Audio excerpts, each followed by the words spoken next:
এবারের সরকার জামায়াত ইসলাম হতে পারে। দেখেন, অনলাইন একটি সার্ভের মধ্যে ডেইলি ইত্তেফাক থেকে যাচাই করা হয় কে আসলে ভোটের দিক দিয়ে এগিয়ে আছে। ওইখানে ৮০% ভোট জামায়াত ইসলাম পেয়েছে এবং ১৪% পেয়েছে বিএনপি। বাকি অন্যান্য পেয়েছে ৬%। এইভাবেই জামায়াত ইসলাম এগিয়ে আছে। আজ যখন মানুষ ছুটিতে গ্রামের বাসায় যাচ্ছিল, যাওয়ার পথে লঞ্চে, বাসে, ট্রেনে সব জায়গায় মানুষ চিল্লাচিল্লি করে বলছিল আমরা দাঁড়িপাল্লায় ভোট দিব। আর এতে করে মানুষ এখন কিছুটা বুঝে গিয়েছে দাঁড়িপাল্লায় হয়তোবা ভোট দিলে তারা ইনসাফ কায়েম করতে পারবে, দাঁড়িপাল্লা হয়তোবা নতুন কিছু আপনাদেরকে দিতে পারে। অন্যদিকে জনাব তারেক রহমান পুরো বাংলাদেশের উদ্দেশ্যে আরো ভালো কিছু দেওয়ার প্রত্যাশা দিয়েছে। যেমন ধরেন ফ্যামিলি কার্ড, এটা প্রত্যেকটা মানুষেরই দরকার। যারা দুবেলা খেতে পারে না তাদের ফ্যামিলি কার্ডটা খুবই দরকার, এবং যারা কৃষক আছে তাদের জন্য কৃষি কার্ডের ব্যবস্থা করা হয়েছে। সেই কৃষি কার্ডের মাধ্যমে আপনি লোন নিতে পারবেন, যেটা দিয়ে আপনি বীজ সার কিনে ফসল ফলাতে পারবেন। অন্যদিকে যারা বিনা চিকিৎসায় রাস্তার মধ্যে চিৎকার করে দুনিয়া ত্যাগ করছেন, সেই সকল মানুষগুলোর জন্য স্বাস্থ্য কার্ডেরও ব্যবস্থা করেছেন জনাব তারেক রহমান। তাছাড়া তার একটি প্ল্যান আছে, যে প্ল্যানটি তিনি পরবর্তীতে জানান দিবে, বাস্তবায়ন করবে। সেটাই দেশের জন্য আরো বড় চমক হতে পারে। এই জনাব তারেক রহমানের প্রত্যেকটি উদ্যোগেই যেমন মানুষ সমর্থন করছে, অন্যদিকে জামায়াত ইসলাম এগিয়ে আছে অনলাইনে।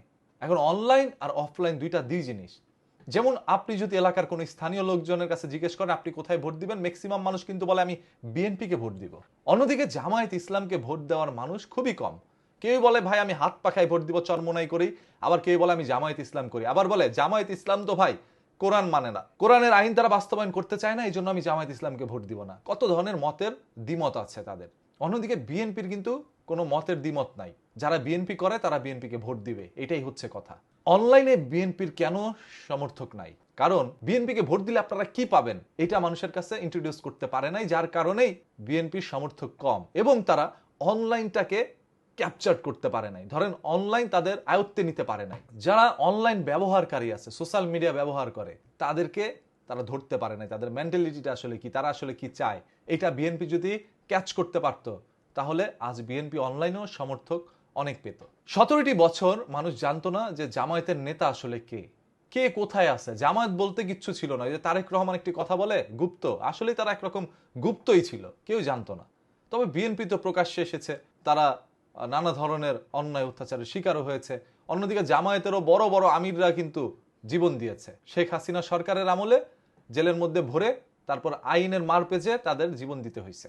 সেইখানে আপনারা সবাই চেনেন আল্লামা দেলোয়ার হোসেন সাইদি, তিনিও কিন্তু জীবন দেন। এরকম ভাবে বাংলাদেশের অসংখ্য আমিররা জীবন দিয়েছে, অসংখ্য হুজুররা, আলেম মাওলানারা জীবন দিয়েছে। সো দুইটি দলেরই এই দেশের জন্য ত্যাগ রয়েছে। তাই এবার ২০২৬ সালের নির্বাচনটা একরকম হাড্ডাহাড্ডি হতে যাচ্ছে। দুই দলই বড় একটি দলে পরিণত হয়েছে, দুই দলই শক্তিশালী দল। এখন জনগণ বাছাই করে নিবে কাকে আসলে ভোটটা দিবে। অনলাইন সার্ভেতে জামায়াত ইসলাম এগিয়ে আছে, ভোট কেন্দ্রে দেখা যাবে বিএনপি এগিয়ে থাকতেও পারে। বিএনপির সমর্থক অনেক। তাই ১২ তারিখ সারাদিন আপনি আপনার মন খুলে ভোট দিন, যাকে ইচ্ছা তাকে দিন। এমন মানুষকে দিবেন যে দেশের জন্য, রাষ্ট্রের জন্য, জনগণের জন্য যোগ্য।